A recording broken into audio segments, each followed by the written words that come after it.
이제 하나님의 말씀을 보겠습니다. 하나님의 말씀은 마태복음 2장 13절부터 23절까지입니다.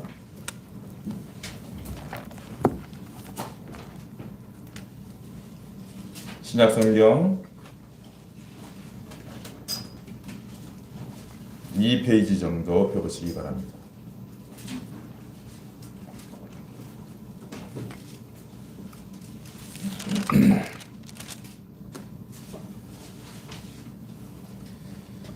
마태복음 2장 13절부터 23절까지 함께 봉독하겠습니다. 시작. 그들이 떠난 후에 주의 사자가 요셉에게 현몽하여 이르되 헤롯이 아기를 찾아 죽이려 하니 일어나 아기와 그의 어머니를 데리고 애굽으로 피하여 내가 네게 이르기까지 거기 있으라 하시니 요셉이 일어나서 밤에 아기와 그의 어머니를 데리고 애굽으로 떠나가 헤롯이 죽기까지 거기 있었으니 이는 주께서 선지자를 통하여 말씀하신 바 애굽으로부터 내 아들을 불렀다 함을 이루려 하심이라. 이에 헤롯이 박사들에게 속은 줄 알고 심히 노하여 사람을 보내어 베들레헴과 그 모든 지경 안에 있는 산의 아이를 박사들에게 자세히 알아본 그 때를 기준하여 2살부터 그 아래로 다 죽이니 이는 선지자 예레미야를 통하여 말씀하신 바 라마에서 슬퍼하며 크게 통곡하는 소리가 들리니 라헬이 그 자식을 위하여 애곡하는 것이라. 그가 자식이 없으므로 위로받기를 거절하였도다 함이 이루어졌느니라.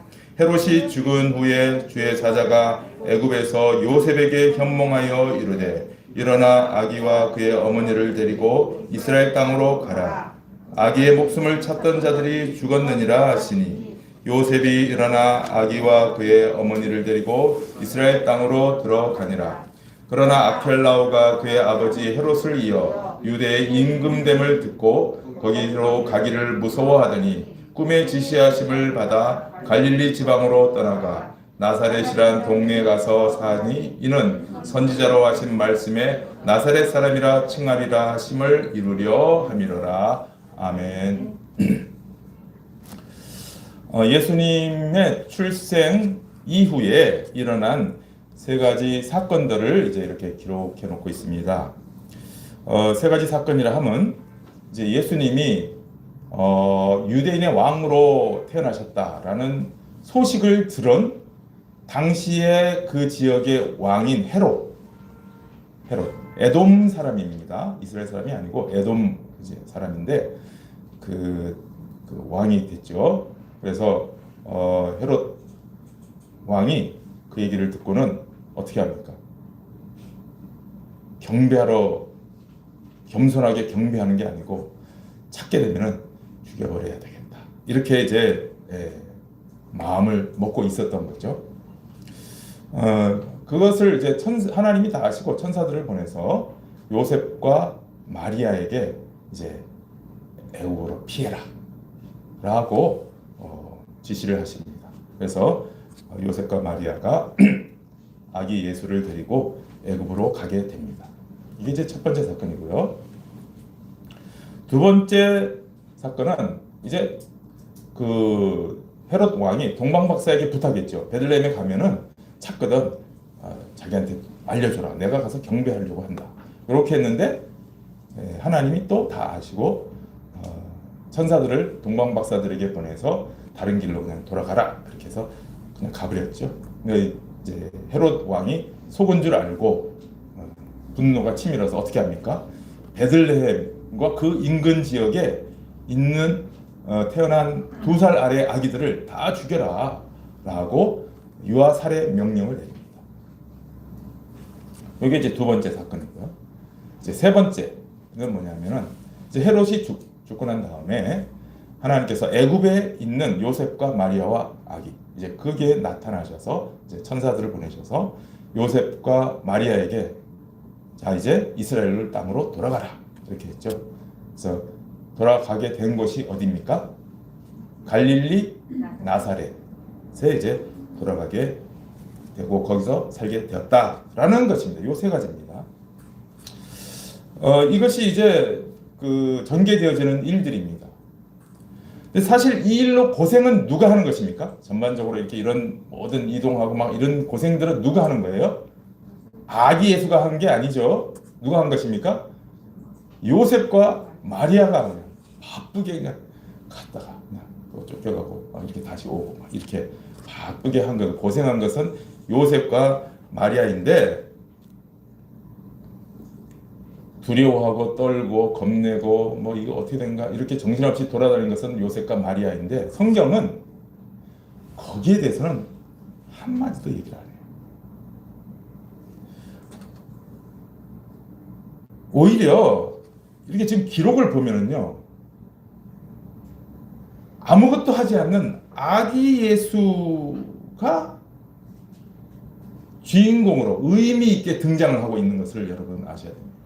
이 세 사건 모두, 이것이 일어난 세 사건 모두가 예수에게 있어서 어떤 의미가 있는가 하는 것을 지금 초점을 두고 마태는 기록을 하고 있다는 사실입니다. 그래서 세 가지 사건 마지막에, 세 가지 사건 마지막에 끝에마다 뭘 기록해 놨는지를 유념해서 보셔야 됩니다. 첫 번째 사건의 그 마지막 부분 14절 한번 다시 보십시오. 14절을 보시면 이렇게 되어 있어요. 요셉이 일어나서 밤에 아기와 그의 어머니를 데리고 애굽으로 이제 떠나가죠. 첫 번째에서 애굽으로 가라 했으니까 갑니다. 그래서 15절, 헤롯이 죽기까지 거기 있었으니, 그 다음이 이게 중요해요. 제가 빨간색으로 해놨죠.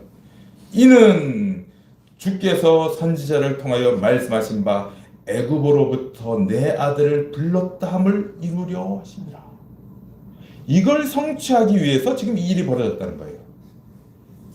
그리고 두 번째 사건, 헤롯 왕이 유아 살해를 명령을 했어요. 그래서 이 사건을 가지고는 뭐라고 기록을 하고 있냐면은 자, 16절 이제 하반절 보세요.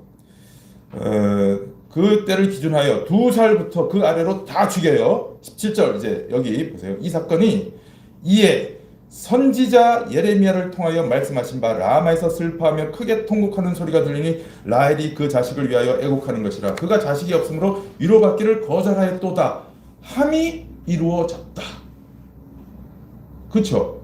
두 번째 사건도 의미를 선지자의 어떤 예언이 이루어졌다라는 것으로 이제 얘기를 하고 있어요. 그 다음에 이제 애굽에 있다가 나사렛으로 와서 사는 것에 대해서는, 세 번째 사건에 대해서는 23절 마지막에 또 이렇게 기록하고 있어요. 23절, 나사렛이란 동네에 가서 사니 이는, 또 나오죠. 이는 선지자로 하신 말씀에 나사렛 사람이라 칭하리라 하심을 이루려 하십니다.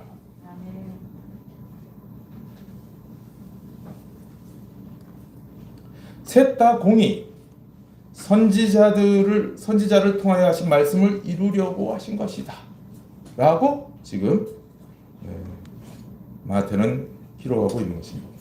그러니까 이 사건들은 그냥 어쩌다가 일어난 사건들이 아니라 하나님께서 예수님을 통하여서 뭔가를 이루시는 그 내용들이 있다는 거죠.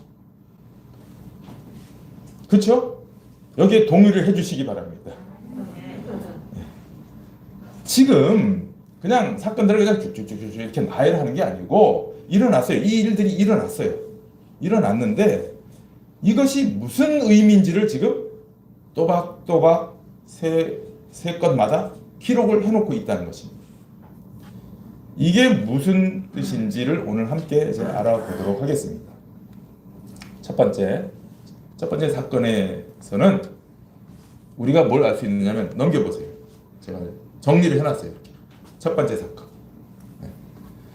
첫 번째는 뭐예요? 예수님은 새 이스라엘이다. 이걸 지금 얘기해주고 있는 거예요. 이 내용이. 어떻게 해서 그런가? 보세요. 제가 빨간 글씨가 중요하다고 했죠. 이는 주께서 선지자를 통하여 말씀하신 바 애굽에서부터 내 아들을 불렀다. 애굽에서부터 내 아들을 불렀다. 요걸 이루기 위해서 애굽으로 보내신 거라는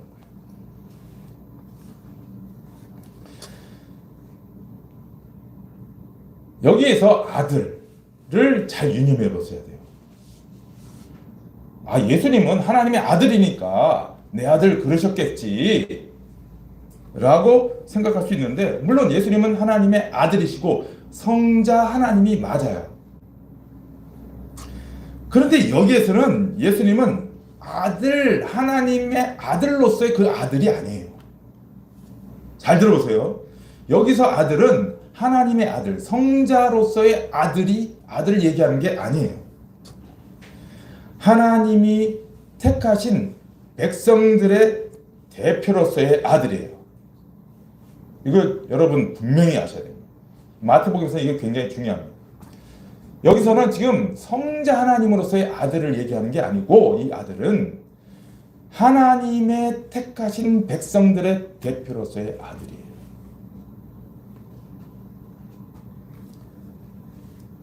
그래서 예수님은 새 이스라엘이다, 이렇게 제가 지금 표제를 달았던 것입니다. 어떻게 해서 그런가? 이 선지자를 찾아가 보면 되잖아요. 그죠? 선지자 말씀했다고 그랬잖아요. 선지자를 통해서 말씀하신 바, 이 내용이 어디냐? 호세아서예요. 여기 밑에 호세아, 제가 찾아놨어요. 구약의 호세아서 11장 1절 2절이에요. 자, 함께 같이 읽어봅니다. 시작. 이스라엘이 어렸을 때 내가 사랑하여 내 아들을 애굽에서 불러냈거늘 선지자들이 그들을 부를수록 그들은 점점 멀리하고 바알들에게 제사하며 아로새긴 우상 앞에서 분향하였느니라. 자, 1절을 잘 보시기 바랍니다. 호세아 선지자가 이렇게 얘기했어요. 하나님이 이렇게 말씀하신다는 거예요. 이스라엘이 어렸을 때 내가 사랑하여. 이게 어렸을 때가 언제냐? 이제 애굽에 있을 때 얘기예요. 이스라엘 백성들이 애굽에 있었잖아요. 그죠? 네. 이스라엘이 어렸을 때 내가 사랑하여 내 아들을 애굽에서 불러냈거늘. 자, 여기서 아들은 누구를 얘기하는 거예요? 앞에 이스라엘을 얘기하는 거예요. 하나님이 택하신 백성, 사랑하여 택하셨잖아요. 애굽에 있지만 하나님이 사랑하셔서 택하신 백성 이스라엘, 이 이스라엘을 내 아들로서 애굽에서 불러냈다는 말이에요.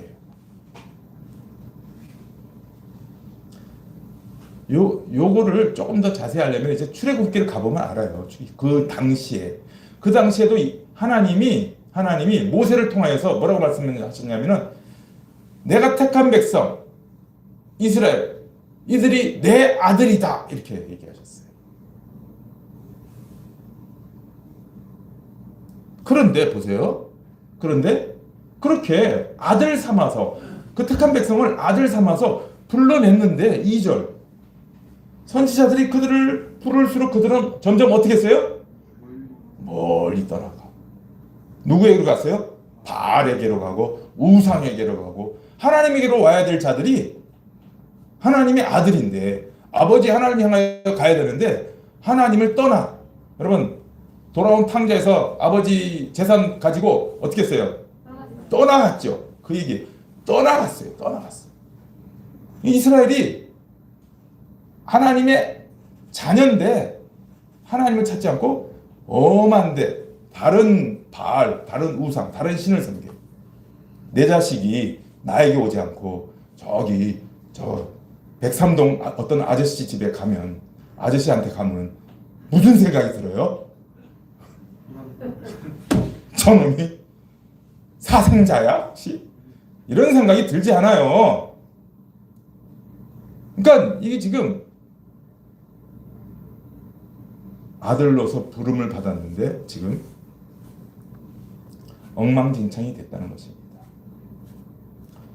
잘 해주고 먹여주고 입혀주고 했는데도 우상에게로 달려가는 패역한 아들이 되었다는 것입니다. 그러니까 말 안 듣고 반역해서 멀리 가버리는 것이 지금 구약의 이스라엘 백성들이에요. 그래서 내 백성이 끝끝내 내게서 물러갔다라고 요 밑에 이제 나와요. 이제 더 읽어보시면 나와요. 내 백성이 끝끝내 나에게서 멀어졌다, 멀리 갔다, 탄식을 합니다. 이게 무슨 얘기예요? 결국 아수르에게 망해요. 이 이스라엘이 아수르에게 망하고 바벨론 포로로 끌려갑니다.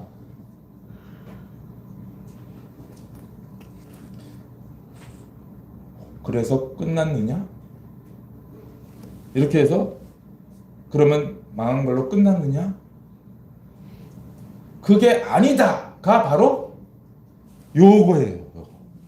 그게 아니다가 요거라니까요. 하나님께서는 구약 이스라엘 백성들의 실패에도 불구하고 포기하지 않으시고 누구를 보내신 겁니까? 예수 그리스도를 보낸 거예요. 예수 그리스도를 통해서 이제 예수 그리스도를 통하여서 새 이스라엘로 불러내겠다. 새 이스라엘 그리고 새로운 출애굽 이게 그거예요. 말씀하신 바 애고로부터 내 아들을 불렀다 함을 내가 완성하겠다. 호세아서에서는 실패한 걸로 나오죠. 여기서는 실패했잖아요. 그죠? 그러나 예수 그리스도로 하여금 이제 새 백성의 대표로 삼아서 그가 성공하도록 내가 만들겠다 라는 것입니다. 그래서 예수님은 새 이스라엘 따라해보세요. 예수님은 새 이스라엘. 네, 새 이스라엘.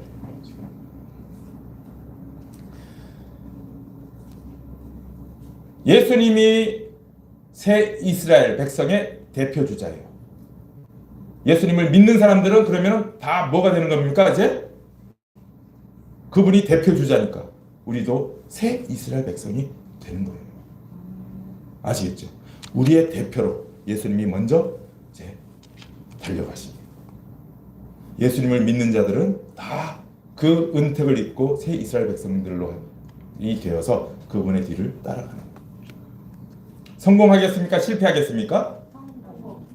자신이 없으세요? 우리는 자신이 없을지라도 예수님은 성공하신다니까요. 예수님이 성공하시면 우리가 성공하는 거예요. 성공할 자신이 있으십니까? 잘 믿으면 돼요. 예수님 잘 믿으면. 이게 이제 첫 번째예요. 자, 두 번째는 좀 더 세부적으로 보자면 넘겨오세요. 새 이스라엘은 절망에서 소망으로 전환되는 사람들이에요. 이게 이제 두 번째 사건의 의미입니다. 새 이스라엘은 절망에서 소망으로 전환한다. 자, 헤롯이 베들레헴과 그 주변에 2살 아래 있는 유아들을 다 죽여라 이렇게 명령했어요. 여러분, 헤롯 대왕인데요. 헤롯 왕은 그러고도 남을 인간이에요. 무자비한 인간입니다. 여러분, 헤롯 대왕. 얼마나 무자비한 인간이냐면은 자기가 왕이잖아요. 그 지역의 왕이거든요.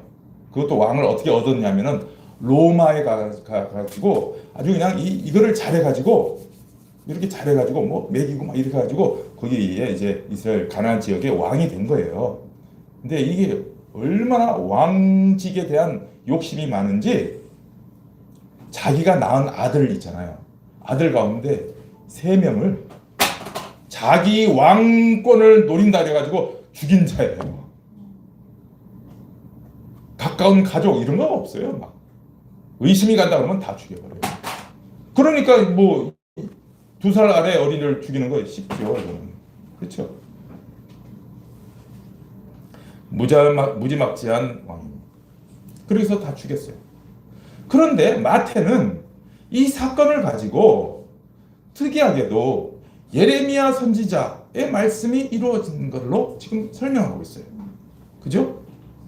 예레미야 선지자로 통하여서 말씀하신 바 이렇게 라마에서 슬퍼하며 크게 통곡하는 소리가 들리니 라헬이 그 자식을 위하여 애곡하는 것이라. 자식이 없으므로 위로받기를 거절했다.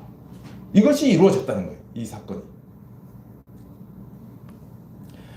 이것은 예레미야 선지자가 사역했을 당시로 가봐야지 이해가 되는 거예요. 이게 이제 예레미야 선지자가 하신 말씀입니다. 보세요. 똑같죠? 31장 예레미야 31장 15절 말씀. 여호와께서 이같이 말씀하시니라. 하나님이 말씀하신 거예요.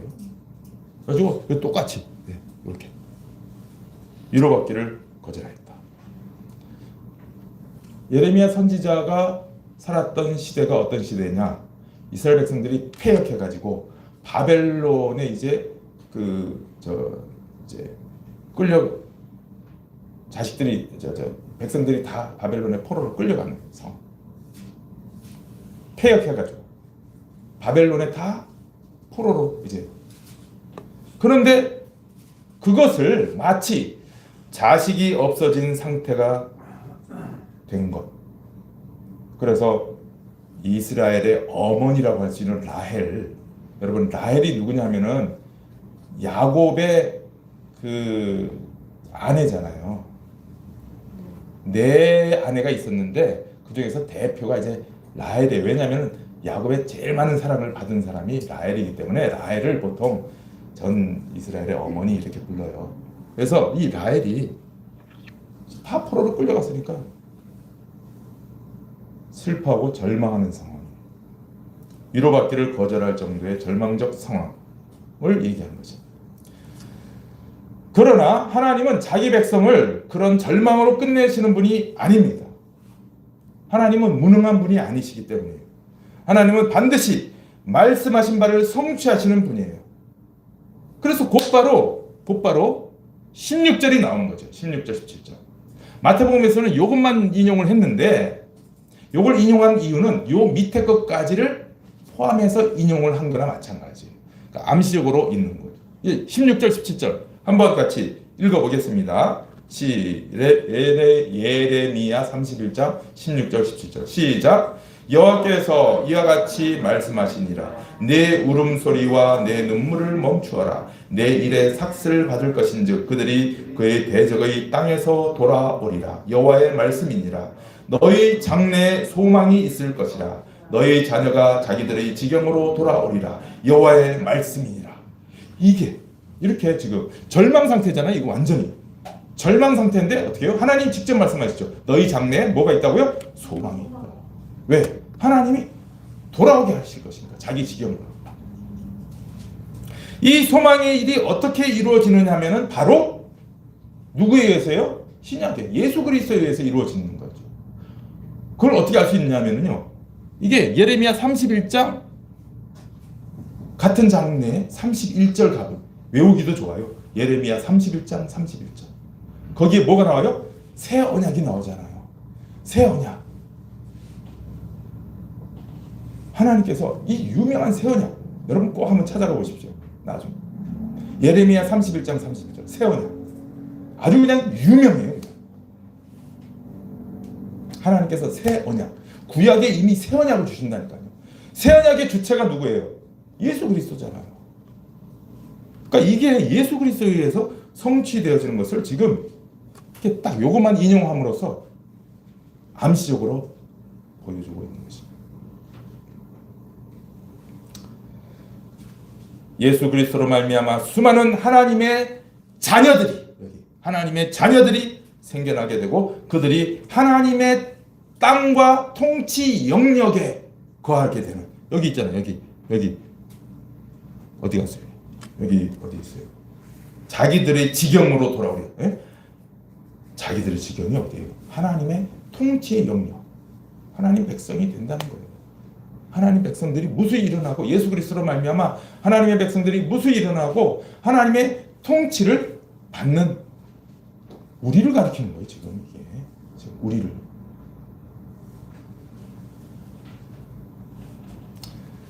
여러분 예수 그리스도로 말미암아 하나님의 자녀가 된 사람들은 이제 이걸 영적으로 제가 또 더 깊이 설명을 합니다. 잘 들어보세요. 예수 그리스도로 말미암아 하나님의 자녀가 된 사람들은 예수님 때문에 자신이 죽는 영적 절망을 먼저 경험하게 됩니다. 예수님 때문에 자신이 죽는 영적 절망을 경험하게 되어 있습니다. 거기서부터 출발이에요. 완전한 절망. 자기를 볼 때. 예수님 없이 자기 자신을 볼 때 나는 완전히 절망적인 존재야. 나는 버러지와 먼지 같은 존재야. 나는 정말 아무런 가치가 없는 존재. 전적 부패된 존재가 나구나 라고 자기를 볼 때 자기 절망이 영적 절망이 오게 되는 겁니다. 그런 완전한 절망 가운데서 어디에서든지 소망의 빛을 발견할 수 없는 가운데 있을 때 예수 그리스도라는 빛이 비춰지면 드디어 거기에서 소망을 발견하는 것이죠. 자기 자신을 볼 때 아무런 가능성이나 가망을 발견하지 못하고 절망의 상태에 있을 때, 무슨 위로나 빛을 발견할 수 없는 절망의 상태에 있을 때 하나님이 주신 참 빛이신 예수 그리스도, 그분을 만나게 되고 그분으로 하여금, 그분으로 인해서 내게 진정한 소망을 얻게 되는 거예요. 그래서 슬픔과 애곡이, 여기 있잖아요. 슬픔과 애곡이 변화해서 기쁨과 찬양으로 바뀌어지는 것입니다. 그래서 하나님께 영광 돌리는 삶을 살아가게 됩니다. 이렇게 바뀌어지는 게 바로 새 이스라엘이 걷게 되는 과정이에요. 절망에서 소망.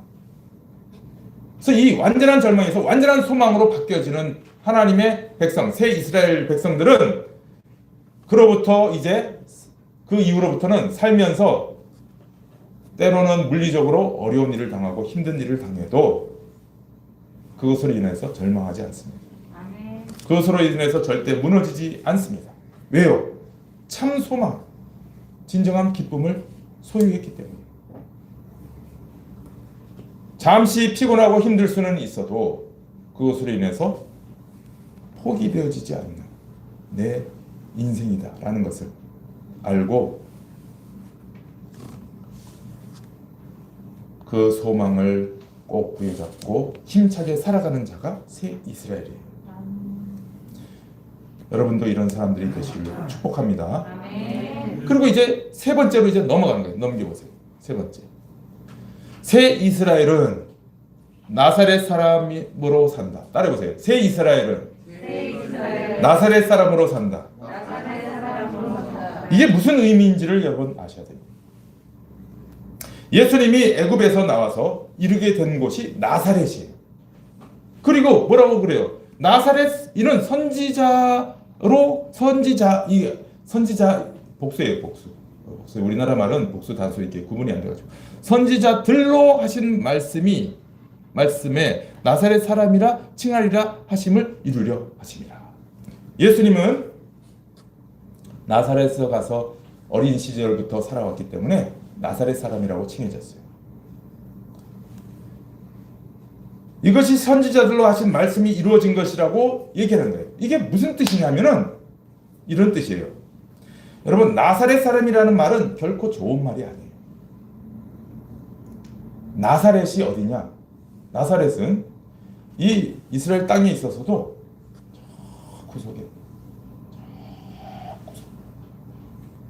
구석에 변방, 어디 있는지도 사람들이 잘 모르는 그런 곳이에요. 나사렛. 그래서 주목받지 못하는 그런 지역이거든요.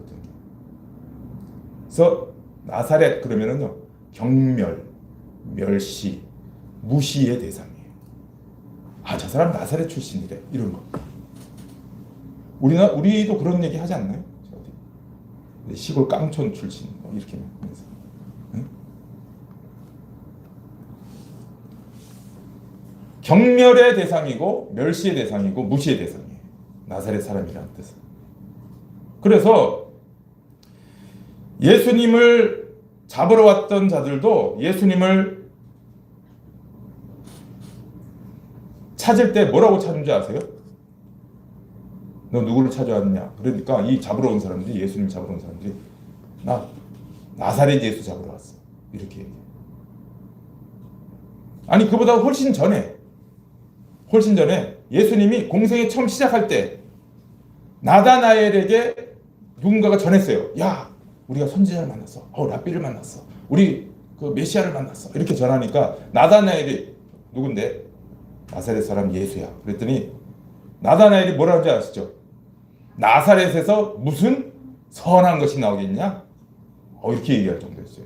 그러니까 나사렛이라는 것은 경멸의 대상, 무시의 대상. 나중에 잡으러 올 때도 나사렛 예수. 이렇게.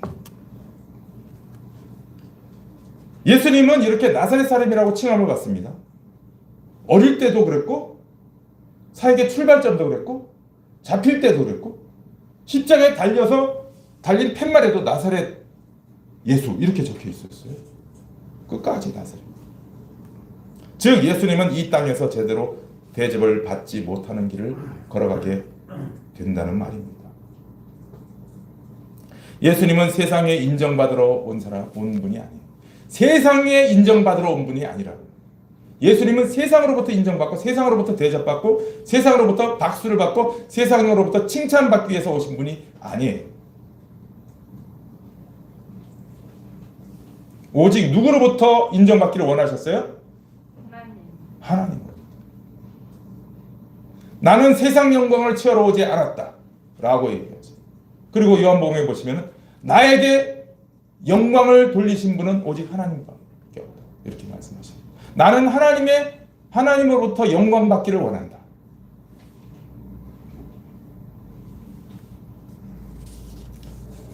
그 길을 가시니까 하나님께서 어떻게 하셨어요? 예수 그리스도를 만왕의 왕, 만주의 주로 높이셨잖아요. 이게 바로 새 이스라엘이 가는 길이라는 것을 예수님이 몸소 보여주는 것입니다. 그러니까 우리가 예수 그리스도를 믿고 예수님의 제자다라고 하는 것은 바로 이 길을 가는 거예요.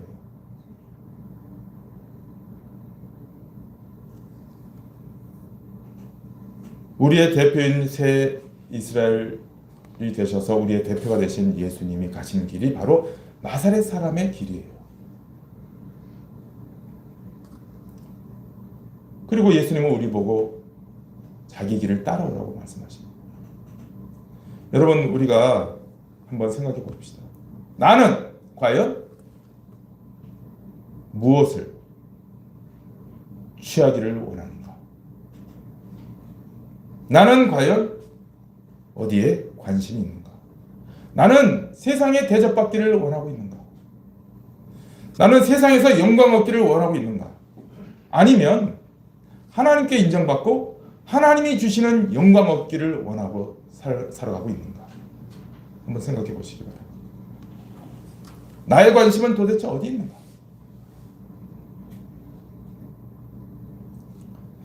나는 과연 이 세상에서 나사렛 사람이라고 일컬어질 때, 다른 말로 저 사람은 그리스도인이야 이렇게 나를 보고 그리스도인이라고 불러질 때 나는 과연 거기에 합당한 길을 가고 있는가?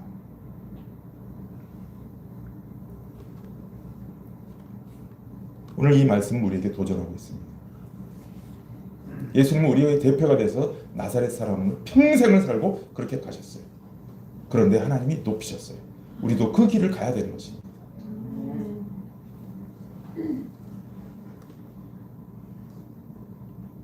이 세상에서 어떤 모습이든지 간에 나는 분명한 천국의 소망, 하나님 나라 백성으로서의 정체성을 가지고 나는 지금 당당하게 살아간다.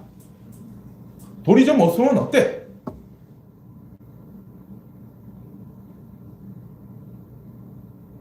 생활이 좀 어려우면 어때?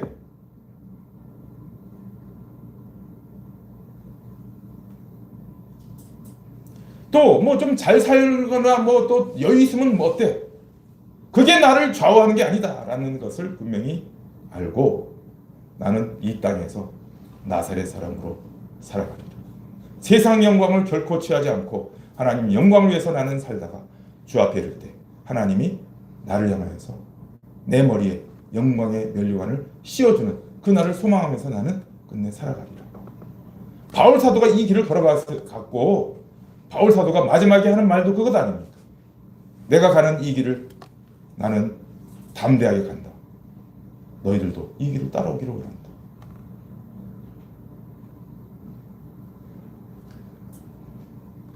한번 이 말씀을 가지고 오늘 우리 자신을 돌아보는 귀한 시간이 되어서 정말 우리 주님이 앞서가신 그 길을 내가 한 걸음 한 걸음 묵묵히 따라가서 이 땅에서의 사는 이 삶이 비록 나사렛 사람이지만 결코 가치 없는 인생이 아니고 하나님께서 지금도 보고 계시고 카운트하고 계시고 반드시 하나님 나라에서 우리에게 영광의 면류관으로 상급을 주실 것을 믿으며 오늘도 진지하고 신실하게 그 길을 걸어가시는 우리 모두의 새 이스라엘의 인생이 되기를 주님의 이름으로 축복합니다. 아멘. 이제 찬송을 부르고 결단 기도 하도록 하겠습니다.